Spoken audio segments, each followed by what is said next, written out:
Vision Edge gives you less eye strain and reduced damage caused by blue light. We like to call Vision Edge sunscreen for the eye. It all starts with your highest level of visual performance, only achievable through scientifically proven Vision Edge.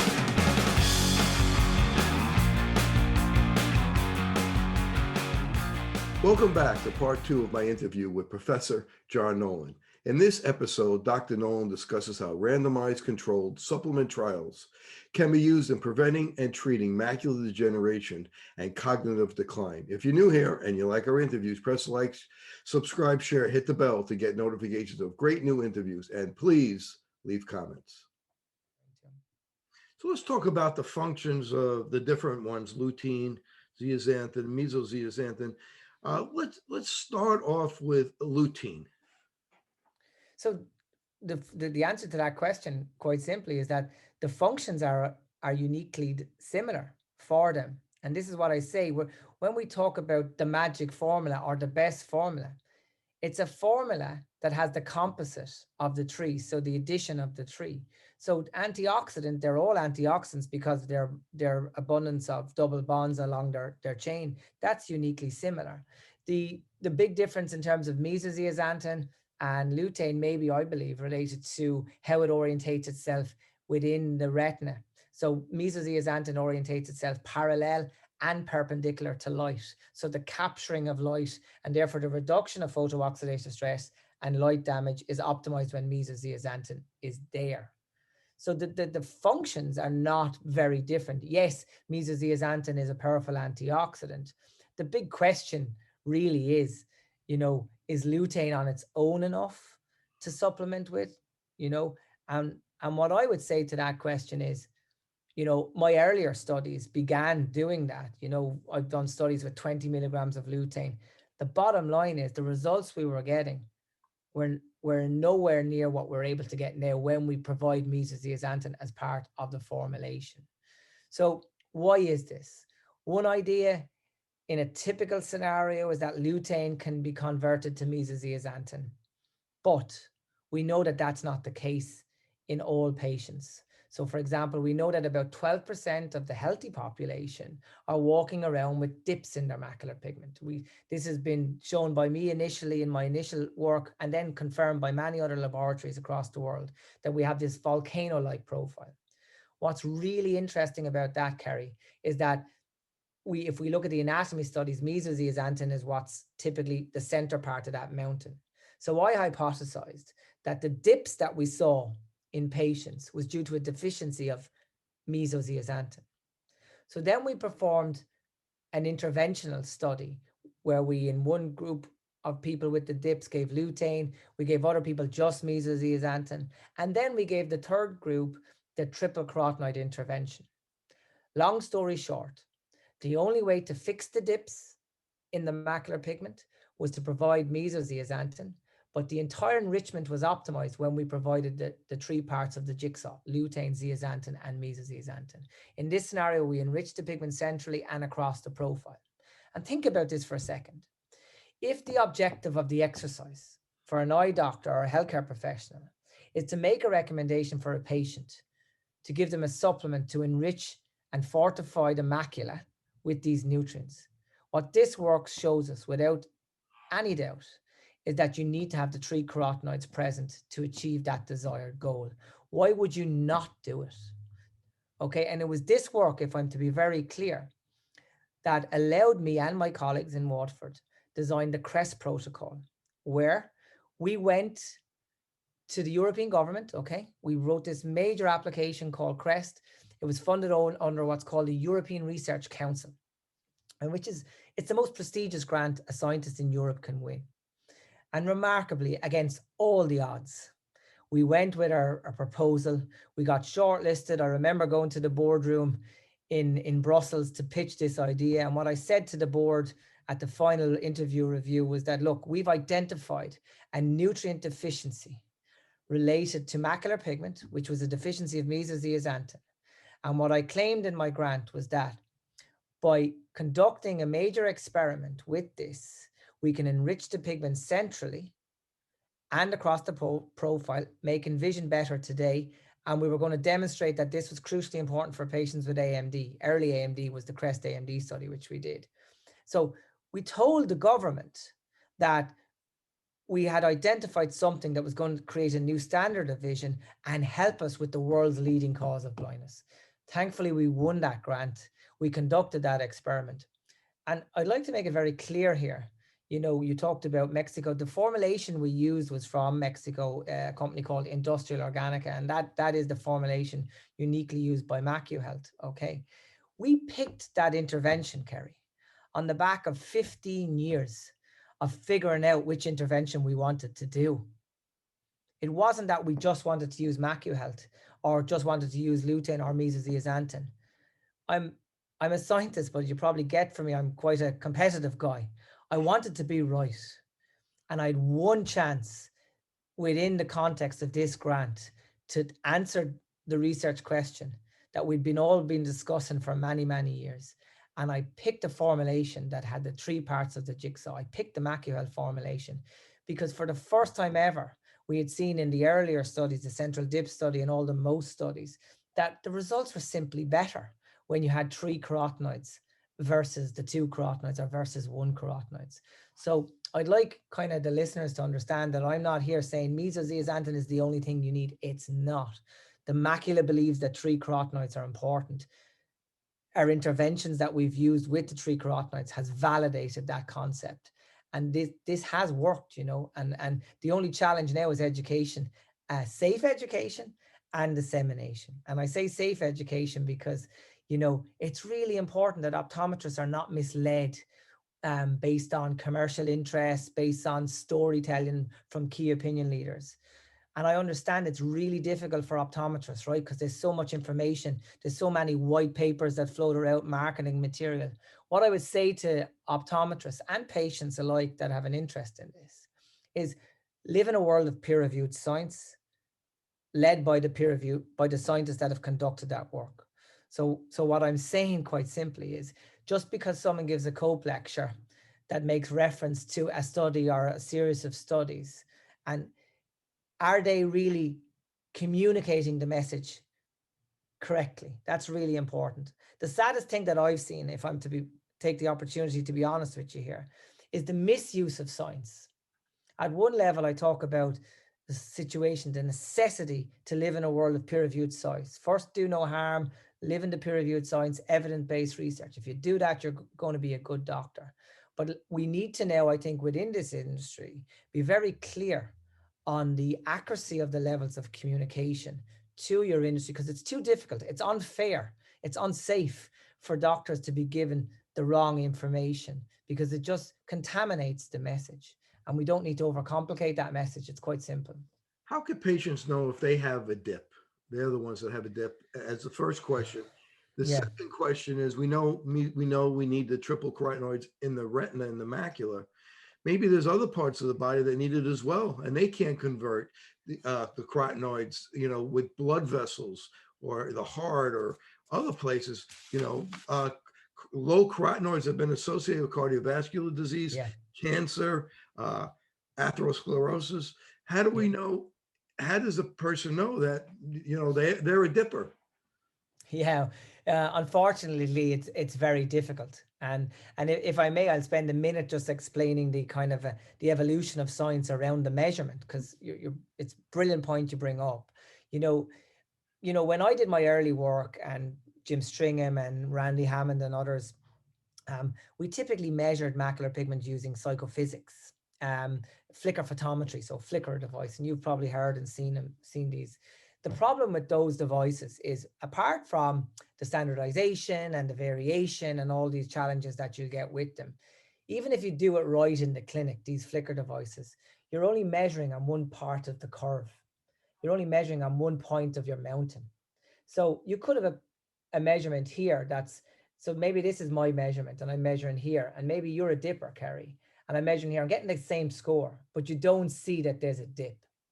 So the answer to your question is that currently, unfortunately, in the clinic setting, there is no way to identify the dipper, in my view, accurately, at least. And this takes us to where the new science is relating to image-based measurements. So for example, I use a beautiful device from Heidelberg Engineering, the Spectralis OCT, which you'll be familiar with. Now, this has been uniquely modified for me in the research setting. We did it as part of CREST, in fact, to do dual wavelength autofluorescence. In that situation, we can measure all types of profiles, dips, atypical profiles, normal profiles. So it's something that will come as part of standard OCT, Kerry, and it'll come relatively soon. It'll be part of what you do when you do OCT. It will be available. I know Heidelberg are committed to that, and it's a brilliant program that they're running to get it right. It needs to happen hopefully soon. But today, hopefully I can answer your question.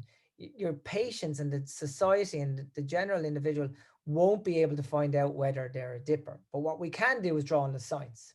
So dippers are typically, people that have a family history, that older section of the population, cigarette smokers. Family history of macular degeneration. Of macular degeneration, sorry, yeah, a family history of macular. So that's what our work showed. That when we characterize the individuals, those risk factors equals the dippers. And that was really the groundbreaking thing about that, because not only had we identified that dippers exist, it was remarkable that they were the exact people at the greatest risk of the disease. And remember, the only way we could fix that, Kerry, was with the triple carotenoid intervention. And that was probably the most groundbreaking study in the work I've done in the context of macular pigment. Now, how can carotenoids help people that have good vision to make it even better, seeing better at night, to adapt when you're going in from a dark room to a light room, or vice versa, help you with your computer vision, even a baseball player to be able to see the ball better with temporal processing speed, even driving better? What are the studies on that? I know Jim Stringham, who we had on the program, and if people are interested, they could go and listen to my interview with Jim Stringham. Explain a little bit about that. Yeah, Jim Stringham is an amazing vision scientist, and I had the great fortune of collaborating and working with Jim on many projects. And you are right. The opportunity around these nutrients and the opportunity around enriching the macular pigment extends way beyond that of just trying to help people with macular degeneration. And it is correlated to this high performance visual related activity. So it goes back to something we've already discussed, Carrie, and that is, if we enrich the pigment, which we can now safely do with targeted triple carotenoid intervention, we can make the retina work better. So the first thing is cleaning up the signal to noise piece. That's going to make a massive difference to the performance, okay? It's going to reduce the blue light. It's going to reduce the light scatter. It's going to give you less issues with glare, glare disabilities. We look at baseball. I know you're a big baseball fan. You look at the impact there on vision related performance.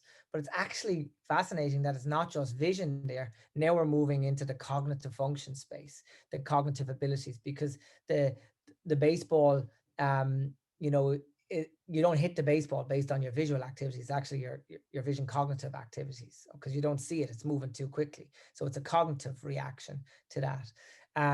So it has a massive role to play there. And I know there's a lot of really good work being done at the moment with various sporting industries across the US who are successfully implementing the carotenoids to enhance the vision related performance of their athletes. And Jim Stringham, to go back to his work, he's done work, for example, with NASA and various military organizations around how these nutrients can be used to enhance the health and function of the eyes in those performances. It's really down to how we measure it though, right? And I want to say this because this has an impact not just for sports, but for all of the patients that come into your clinic. I would encourage optometry to now start thinking about how we measure vision in the clinic setting, accepting the challenge of time and accepting the world of COVID and everything that goes with that. But what I will say is that, if we started to measure vision at a more sensitive level by bringing in measures of contrast sensitivity, regardless of whether we're talking about healthy patients or patients with retinal disease, we are going to be able to understand vision of our patients at a super sensitive level. And thereafter, you'll be able to measure and see the benefits for your patients. And remember, let's go back to AMD for a second. You measure acuities in AMD, they're going to have to have a very sick retina before the acuities actually fall off. But if we measure contrast, you see retinal diseases, not just AMD, diabetic retinopathy, all these things much, much quicker when we're doing business with visual functions like contrast sensitivity. And you also mentioned other measures such as dark adaptation, for example, which is an indicator of function. Of course, that's related to macular degeneration. And we know that these pigments are uniquely placed and uniquely correlated to those measures of visual functions. So it extends across the populations that come into your clinic. You mentioned scatter before. That makes me think of the study that Stringham did with being comfortable on a computer comfort. If you could make a comment about that. Yeah, thank you. So there's a misconception around light, okay? Couple of things. Sunlight has the most blue light, okay? We need to know that, we need to accept that, fine. However, although our iPads and our computer screens and everything that goes with that in today's world of social media contain much, much, much less blue light, they still contain blue light. And when you look at the duration of exposure from these devices, now we have a problem. And I only look at my own family.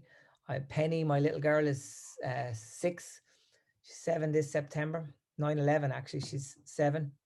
And I look at B, who's 2. Both of those kids, whether it's for their school now, homeschool, or whether it's for their online learning, or whether it's for their social entertainment, it's far too much exposure on these devices, you know?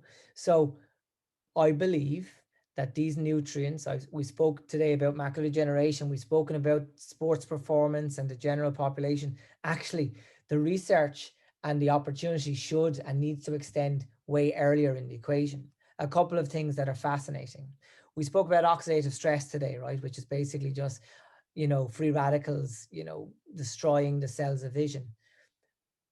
The retina has more oxidative stress than any other tissue in the body, but a developing retina has 3 times more oxidative stress than even your retina or my retina today. Okay.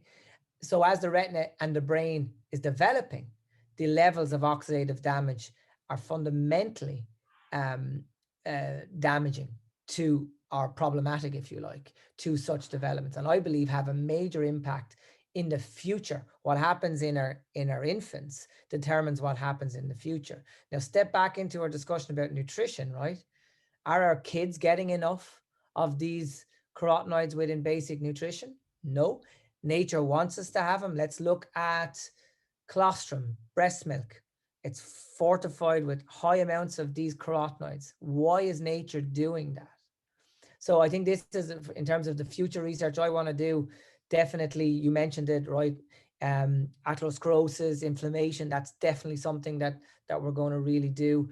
But I also think prenatal, I think of mothers, the recent work, and we've seen Lisa's work, which has shown that mothers become so deprived of carotenoids throughout their pregnancy. Why? Because they're protecting their baby. They're developing baby, they're giving all the good nutrition. So these nutrients are just, I wrote an article recently, a white paper, but I called it From the Cradle to the Dance Floor. And I really think that's the playground of where these nutrients can and should be utilized safely. Yeah, there wouldn't be carotenoids in breast milk and fats in breast milk of humans didn't need it. That we would have oatmeal in breast milk. So that's what it was. Yeah. So we know that the body needs these proteins and these fats for a baby to develop. Now let's talk about the macular pigment. Go back as a biomarker. Something we didn't talk about is diabetes. How can we use it as a biomarker for diabetes? Well, it's not necessarily a biomarker for diabetes. What the data I'm familiar with is why it's important to diabetic retinopathy. And so there's work done out of Moorfields. Actually, they used the triple carotenoid intervention as well, the MacuHealth intervention in their experiment. And they found, of course, with diabetic retinopathy, a lot of the symptoms of visual insults, such as glare disabilities and all these stressors related to this disease, they were able to reduce those symptoms with intervention with the carotenoids. I've no data to suggest that patients with diabetes, have a problem in terms of a deficiency in intake, but I would imagine, based on the adiposity studies that we know that if you like, fats are body fat is a competitor to the retina and the brain for accumulation of these pigments. So at a basic level, look at it that the fats are a reservoir, and the more fat you have to fill those up. So you're going to need much more carotenoids to help. So that's quite interesting. But diabetics do have lower macular pigment. Some studies have shown that they have lower macular pigment, and it's probably for that reason, yes. So someone asked me, another question from one of our colleagues is, what are your top food recommendations? We know there's been some studies with eggs. People that eat eggs have a lower risk of macular degeneration. Even oranges have shown to have a lower risk of macular degeneration. Any top food recommendations that you have that you would want to share? Absolutely. For me, it's eggs all day long. The egg is a brilliant vehicle. Not only that, it concentrates the carotenoids, because particularly like with free range hens, for example, that are allowed to eat in natural environments, you're going to have beautiful egg yolks there. But it's the fats in the eggs, okay, that are uniquely allow us to deliver these carotenoids. So enhance the bioavailability basically with the eggs. I also think all the corn. We've just finished a brilliant experiment. It's under review at the moment out of Mexico. Okay, so we measured macular pigment in Morelos, a place in Mexico City. And in that experiment, it was quite interesting that although the dietary estimates of carotenoid intake were lower in the Mexican population compared to Western society, their macular pigments was nearly double. So why is that? You have to then look back to the foods that this population were eating, and it was egg protein dominated foods that they were consuming, and of course the beautiful corn related products of Mexico, the tortillas, for example, etc. So not only were they getting those carotenoids, the bioavailability was greatly enhanced. And I only looked at it the other day, we ran this study on the back of my European project, the BBC. It's actually on my website, a 7-minute documentary it's called Trust Me, I'm a Doctor.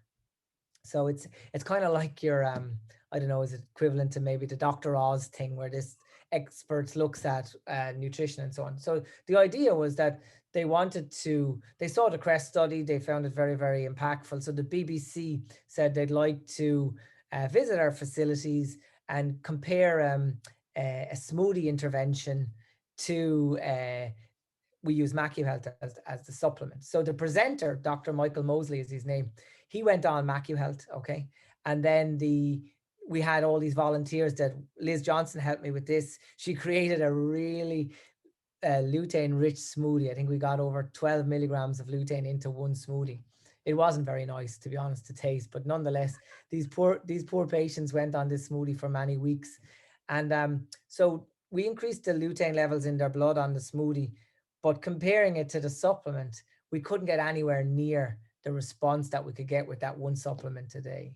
So the conclusion from Dr. Michael Mosley was interesting. He said, I'm not normally a fan of supplements, he said that, but he said, but in this case, I absolutely see a reason where the supplements have a role to play. And I would agree with his conclusion. And by the way, he had problems with his vision, particularly night vision, right? And because he traveled a lot, and he particularly found that driving at night being a problem. And we worked with a Professor John Barber out of City University, London, where he did all these brilliant measures of visual function for us on Dr. Mosley. And remarkably, we blew it out of the charts in terms of what we could improve with the supplement for Dr. Mosley. So he's, I believe he stayed on it ever since. He's been a big fan. Yeah, that was Stringham's research, that you could improve night vision. You can improve that's right. sensitivity to light. Yeah. What we call photophobia. We talked a little bit about absorbing the nutrients before the carotenoids. Now, there's been studies that show that the more uh, the more carotenoids that are in the serum, the lower the risk of cataracts and macular degeneration compared to when you're just eating it. So it's really what that says to me, and correct me if I'm wrong, is that if you absorb it better, you're going to get a better outcome. And you just did this work with these little micro Myself, yeah. seals to be able to transport the lutein and zeaxanthin, the coast study that we talked about. But I find that really interesting about how if you could get it into the serum, you could decrease cataracts and macular degeneration far better than just eating it. And I was wondering if you had a comment about that.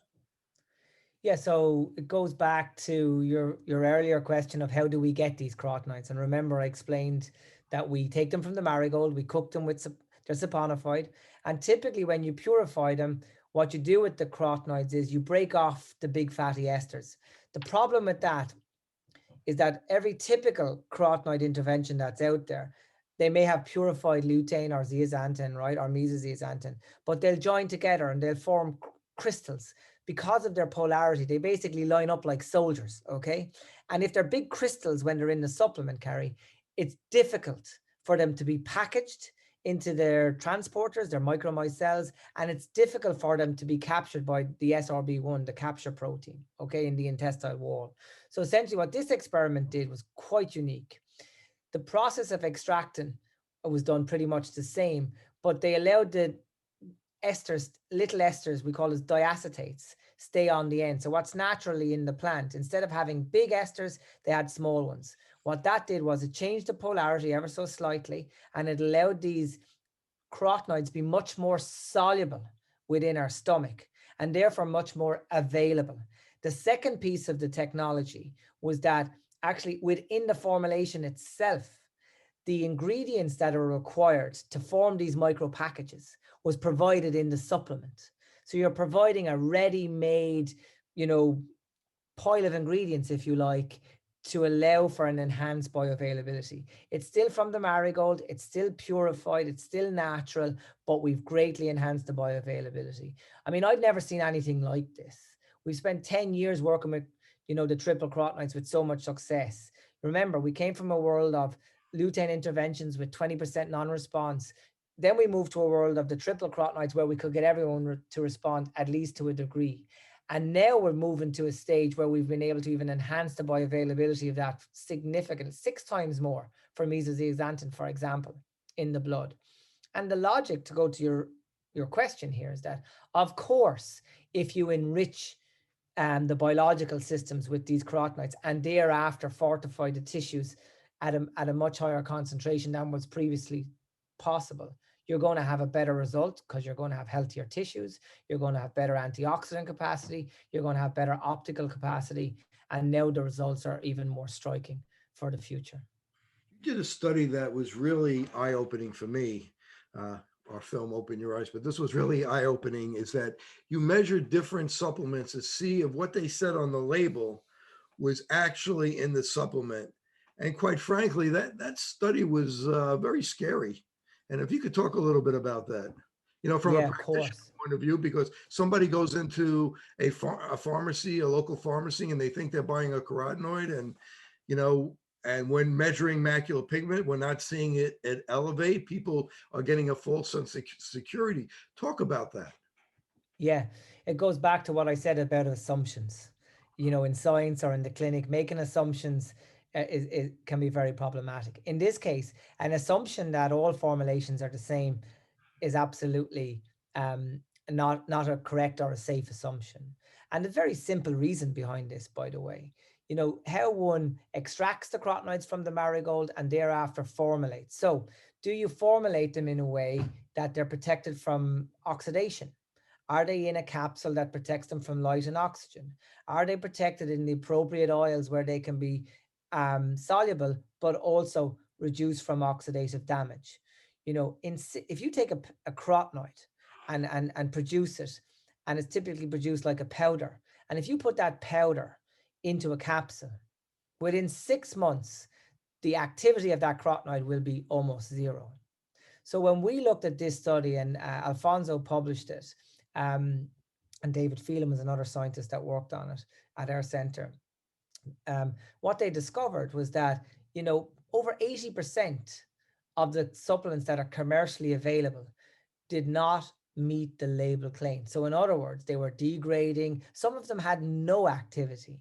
So that's why, it's really important that the doctor takes control of the conversation, takes responsibility for it, if you like. When I go to my doctor, I'd like he or she to tell me what to do, so I'm going to get the best results. And I think it's the exact same case here with respect to supplementation, because, the supplements that you get on the high street that do not have that stability work done, safety work done, or efficacy work done, we can't be sure that that's the right supplement for our patients to benefit from. And I heard a very nice expression only recently: the most expensive supplement you'll buy is the one that doesn't work.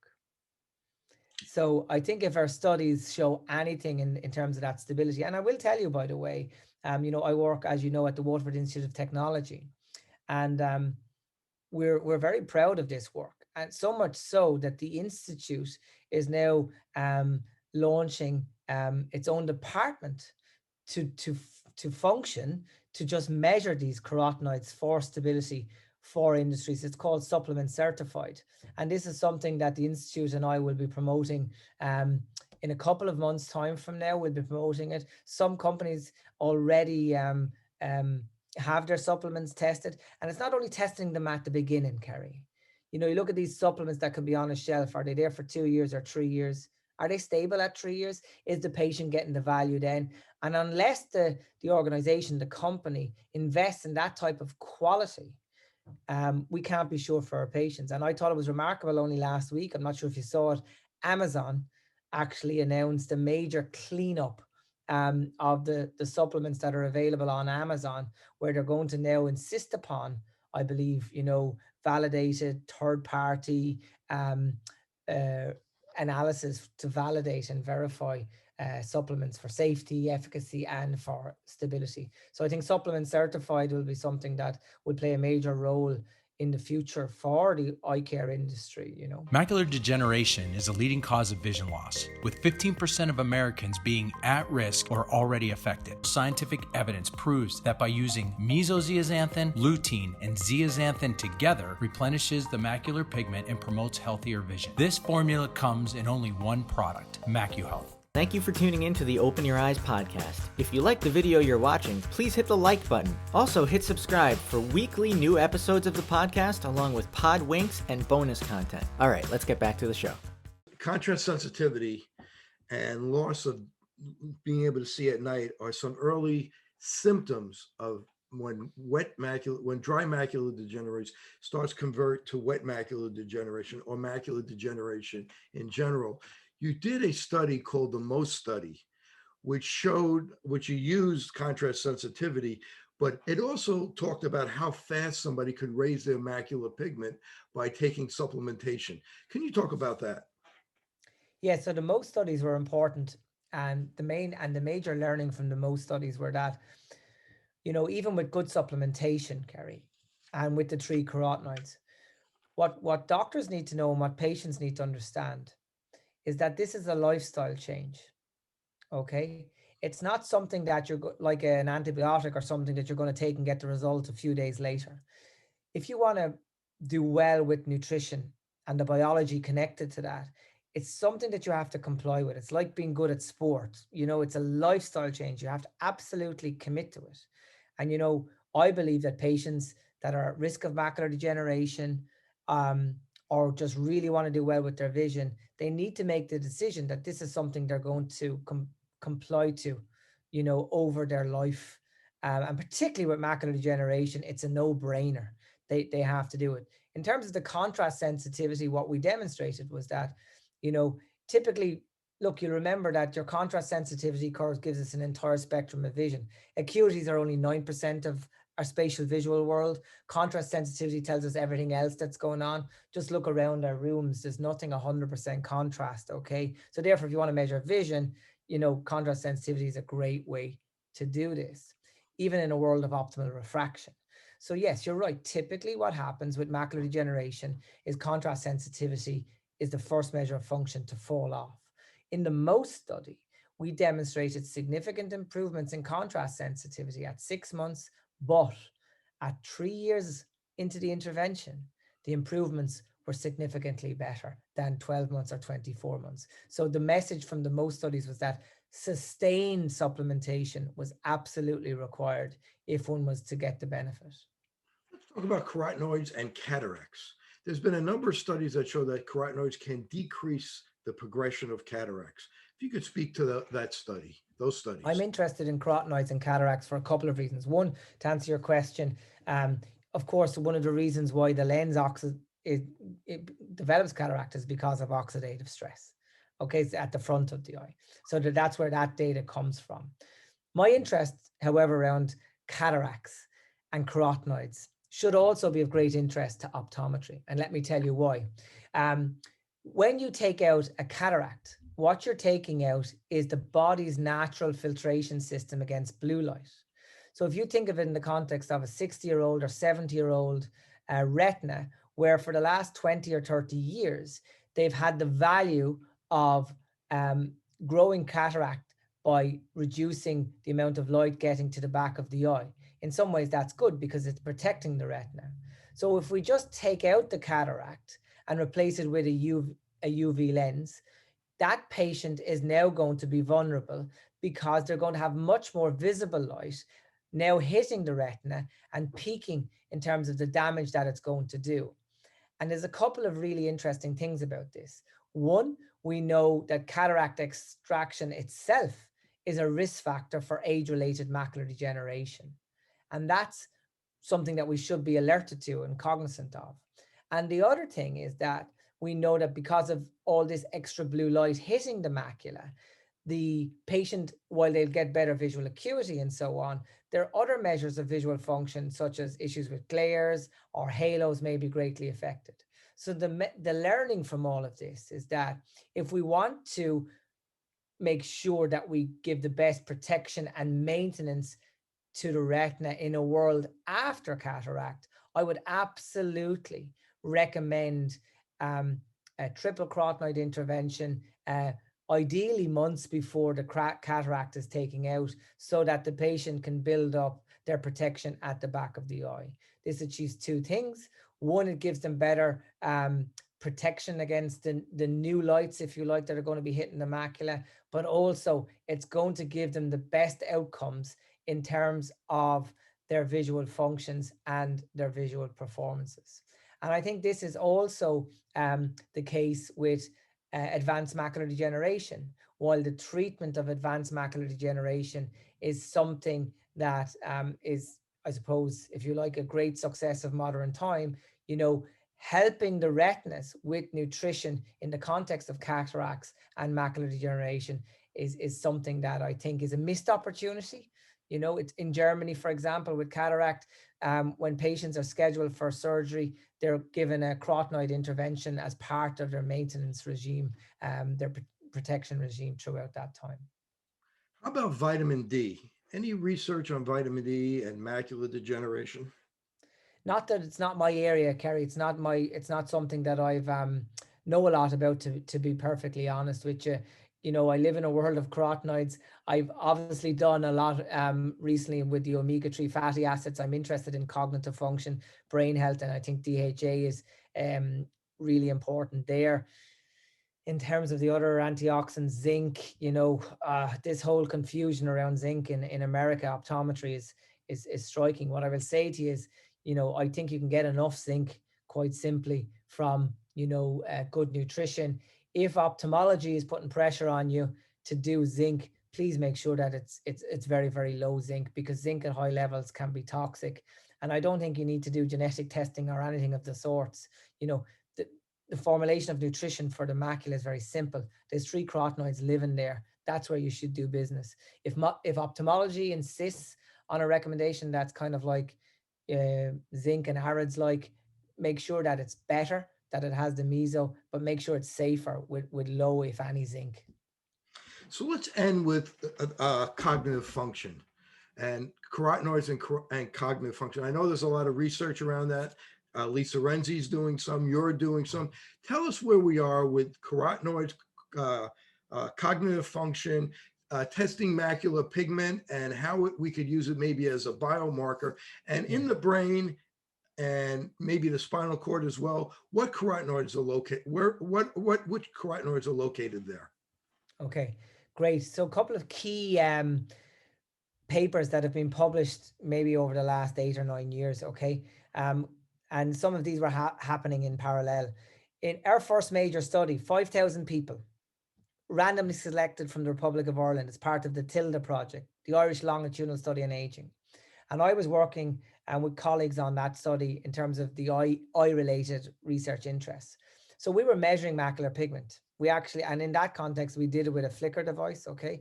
We did OCT, we did fundus photography.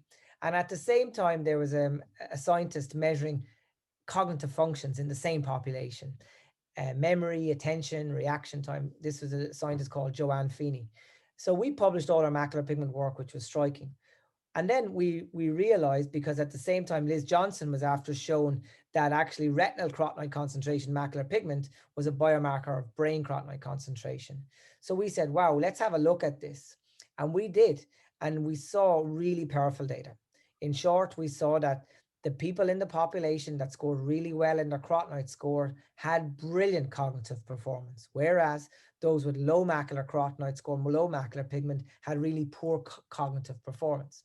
So then we were really interested, and we, as part of our CREST trials, we were actually implementing all these sophisticated assessments of cognitive function, attention, memory, reaction time, and so on.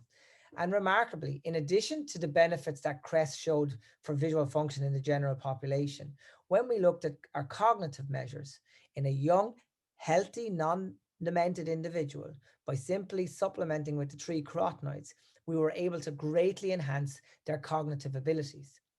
And then we said, okay, this is really, really important. We need to look further here. We started our exercise, the CARDS experiment, which was funded by the Howard Foundation. This is a UK foundation. And we conducted an experiment in patients with Alzheimer's disease. And this was the first time ever that anyone measured macular pigment in that population. And we saw unbelievable data whereby their macular pigments was almost on the floor, non-existent. Their visual function measures were all over the place. And then we supplemented them in another experiment, and we were able to rebuild the pigments, enhance their vision. And in the latest experiments, the CARE studies, and now the REMIND, the memory intervention with nutrition for dementia trials, we've been able to demonstrate remarkably improvements in quality of life in patients with Alzheimer's disease. This summer, we will have the data coming from a major 2-year interventional trial in patients with Alzheimer's disease, because we wanted to go back and add very detailed measures of cognitive function to this research question. And we did so in the context of the REMIND trial. So, I mean, a whistle tour of knowledge here, right? But what I will say about the cognitive functions, that we certainly know that when an eye doctor makes a recommendation to help the retina, that he or she is also helping the brain. And as you alluded to earlier in our discussion, it's probably even beyond that when we look at liver, cardiovascular, atherosclerosis. We're at the tip of the iceberg. But let's live in a world of evidence-based science. Right now, the recommendation has to be about 3 carotenoids for vision. Okay, I'm very forceful on that, because the work is done, the gap is education and true knowledge in that area. We're also very confident that we're helping brain functions and retinal health, in addition to antioxidant, anti-inflammatory. Kerry, we're probably looking at gap junction facilitation, signaling benefits. This has all been discussed very nicely by Liz and Lisa, Jim, myself, and others in our field of research. So I think we're at the tip of the iceberg there in terms of what we know. I'm motivated by this. I will say that as exciting as this is for eye care, the data that's coming on cognitive functions is super impressive as well. So, we're doing really good with this. The simplicity of the recommendation around carotenoids. Take value from the science. What I would say to eye care is, remember, you're the people that measure vision. So do that, do it well. Draw on the knowledge of the macular pigment work from the scientists. So what I'm saying politely is, you don't have the tools to measure macular pigment today, but accept the science that has shown you how to do it. But what you can do and what you should do is measure visual functions in a way that you maybe didn't before. That would be a recommendation I would make. And if you do well with nutrition, lifestyle optimization for your patients, you will measure and see the benefits of visual functions for your patient cohort. It will enhance your patient quality of life. It will enhance their visual functions. It'll give you better practice, and it's just really, really the right thing to do. So when you say visual function, you're talking about contrast sensitivity. Well, this is one measure I do. Look, Kerry, it's the primary outcome measure in all our trials. Why? Because I think, just like I said earlier, it's going to give me the best chance of being right with my research question, and it's no different for the clinic. People watching this want to know the dose. So we talked about the carotenoids. The typical dose, maybe 10 milligrams lutein, 10 milligrams mesozeaxanthin, 2 milligrams zeaxanthin. But what dose are you using in your studies for cognition, for macular degeneration? And I've heard Michael Tolentino talk about when he's increased the dose and he's upped the dose to try to decrease progression. Do you have a comment about dose? Dose is important. I do think that, so I don't think that moving from 10 milligrams of lutein to 20 is beneficial. In fact, my data shows me it's not. But the best results I've got when I have a dose of the 3 carotenoids, the 10 milligrams of meso, the 10 milligrams of lutein, and 2 milligrams of zeaxanthin. That was the formulation that gave me the best results. I would also say, in terms of dose, that, while there may be case reports showing in some ophthalmologists that double the dose, it's kind of a medicine thing, a loading effect, if you like. I can say that the science that I've seen or conducted backs that logic up. In fact, I think that we've hit the jackpot in terms of dose when we look at our bioavailability studies and understanding the benefits. I moved from a 10 milligrams of mesozeaxanthin in one study to 17. I didn't get a better outcome. So what you do in those dose response experiments is come right back, because what you don't want to do is damage the biological systems in terms of absorption or competition. And I've seen some discussions around dose. I've seen some crazy allegations about my science actually relating to crest, saying that mesozeaxanthin resulted in a bad dose response of the other carotenoids. That's just not the case. The optimal dose, the combination of the 3, when you look at total carotenoid response, is optimal when they're there. In the CREST AMD study, for example, the group that were given the triple carotenoid, the improvement in zeaxanthin in that group was over 100% from baseline. So how anyone could conclude that, lutein or mesozeaxanthin as part of that intervention had a negative impact on zeaxanthin, it's bizarre. So the dose is important. The science has been done left-hand side and right-hand side of the 10-10-2. And I do believe around 20-22 milligrams is where the best outputs have been. And for that reason, Kerry, that's what I use in my experiments for AMD. That's what I use in my experiments for visual function, and particularly in visual function because the simplicity of it. For Alzheimer's disease and cognition, we use those carotenoids in combination with high DHA, DHA and vitamin E. I'm interested in for brain health. And this has been we've had some very exploratory work. Now that science is growing, but other researchers now, there was a meta-analysis conducted recently that included our work in it in terms of cognitive function. So it is very clear the path forward, that the recommendations around the carotenoids and supplementation is not just going to beneficial the eyes. We're doing really well for human function, human wellness, brain health, but we have more to do, and we will do it. Talk about your opinion on omega-3s, DHA, EPA. Where does it fit in with macular degeneration to decrease progression, and same with cognition? Okay, so so the big study, of course, which your doctors will be familiar with, maybe, was the ARID study, and ARIDS 2 concluded that the omega formulation they used had no benefit in that experiment, that just like we spoke about quality of formulation and ingredients with respect to carotenoids, the same stands up for the omega-3 fatty acids. I've really only got to focus on, Kerry, the high DHA for not for macular degeneration, but for Alzheimer's disease. The logic there is, of course, the photoreceptors are comprised of the phospholipids. DHA is a major component. So in a retina that's highly vulnerable to oxidative stress, maybe replenishing in them is a good thing to do. When you do that is the question. I would, again, I would go back to, I do believe good lifestyle, good nutrition, and sourcing those type of nutrients from nutrition would be my preferred choice. Unless you're at an extreme stage where you have, Alzheimer's disease, for example, well, then you have to try everything with supplementation. And in that case, a high DHA would be what I'd recommend. There's new research that's emerging on how the eye could be used to help early diagnose Alzheimer's, that the OCT is starting to show findings. That's right. That our imaging is showing findings. Can you speak to that? Yeah, I know a little bit about it. The first report of that was actually from work done in Australia, if I'm right. And then it was shown again out of North America. And yes, so essentially that with the high resolution imaging, you can start to see changes equivalent to drusen in the retina that they've correlated with tangles and plaques in Alzheimer's disease.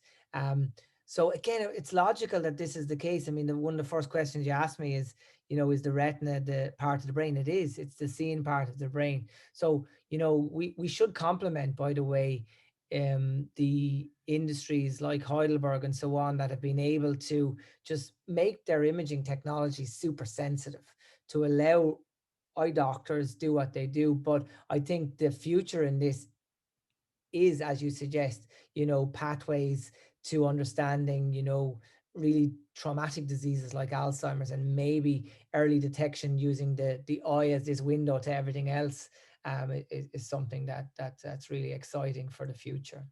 And my last question I want to ask you is to help the moms out there that these carotenoids could help with reading speed.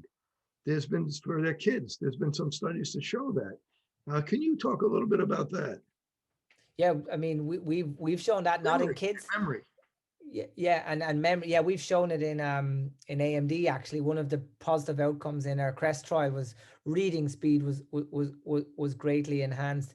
I think it's probably not connected to the vision related performance. It's probably back to the brain again and the cognitive functions. And to say again, the interest that we have in terms of, just think about our developing brain and think about the vulnerabilities of that and the challenges of that, and add to that now this new world of new exposures, and add to that this new world of like suboptimal nutrition. How are we going to get this right? And I'm committed to work, not beyond that of supplements, by the way. I'm doing work with the Irish dairy industry at the moment to really make carotenoids part of dairy ingredients. It's called the Vista Milk Project that we're working on, because I think really, Penny, my little girl, is waiting for, MacuHealth to produce their next product for kids. And I know, this is something that's going to come. And I'll happily, she actually takes MacuHealth sometimes when we're taking it. Her mom and I take it every morning at breakfast, and she takes it. There's nothing safer we can do. What I would say to the moms is, there's now clear evidence that, beyond the very good nutrition and what expecting mothers should do in terms of folic acid and so on, I would look at the work done in carotenoid related research and the logic as to why we can really help mums during this time and support them in a way that they're not going to help their own systems, but provide for their kids. I think that's really, really important. I would also say to mums that it's impossible to think that you can do enough with nutrition. I say this as a father of two young girls. and as a, professor of nutrition, right? It's tough. It's difficult. It's not easy. We can't neglect the responsibility to the nutrition. Ice cream and so on forms a big part of dinner time at our house, once the vegetables are consumed. But I do think that we'll have to identify ways for the future, for our kids, to deal with all these challenges that we have. And I think, look, we started this discussion by me saying to you, I really, really believe that optometry, and particularly in North America, you're leading the way, has a responsibility now to be the front line of what we do here, to prepare a world for a new standard of vision, but to prepare a world that has a growing population, that has an aging population, that has all these vision-related challenges. Ye hold the key to the kingdom in this regard.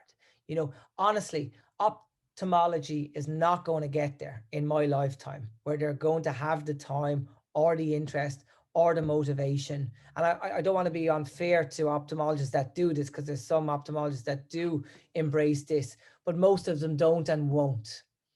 And, I empower the optometrist to say, I'm a doctor and I'm going to do this because I'm really qualified and I understand the science and I understand the works. And of course, we don't have all the answers, but we really have enough answers now to make a difference. And the question is, are you going to be the doctor that makes a difference?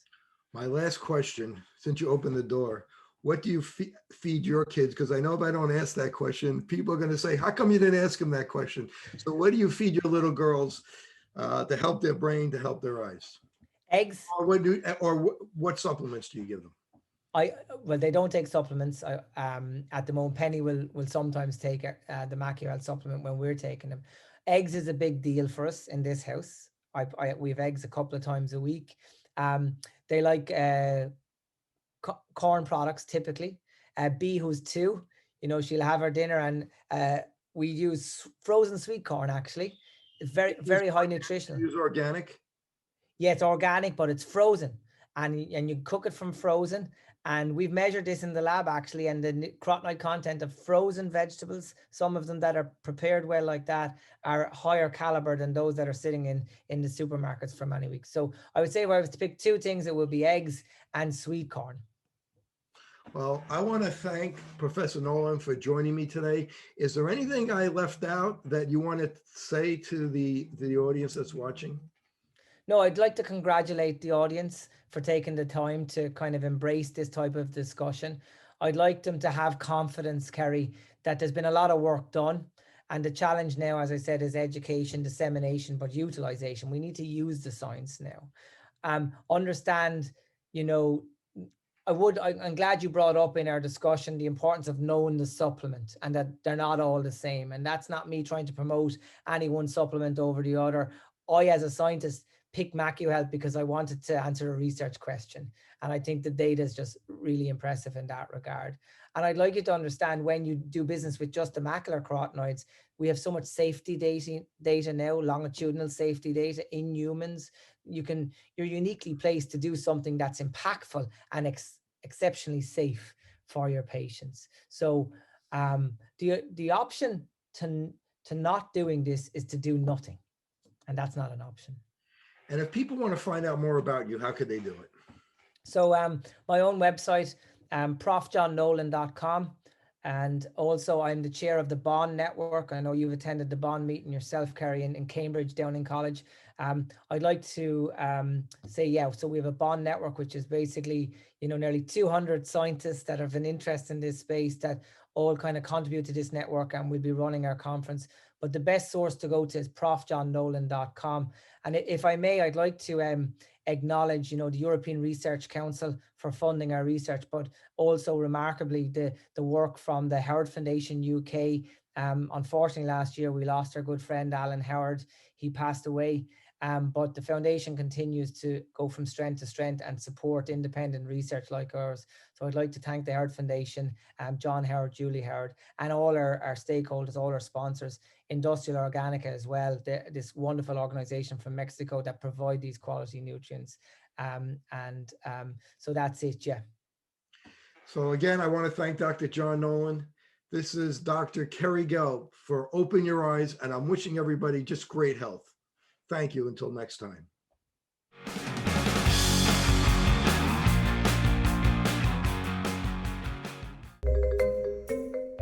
Presbyopia, I have no idea how to say that. Presbyopia? Presbyopia might be the ability to see Presbyterians. There are people who are afraid of the press. I have no idea what it is, honestly. Presbyopia. A condition in which the eye loses its ability to focus. Making it hard to see objects up close. I've heard the bifocal, but not multifocal. I have never heard of multifocal contact lenses, no.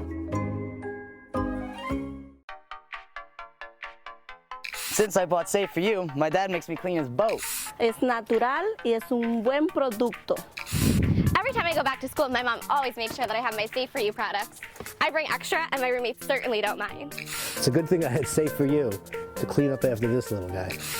When my hands get dry, I like to wash them with Safe For You.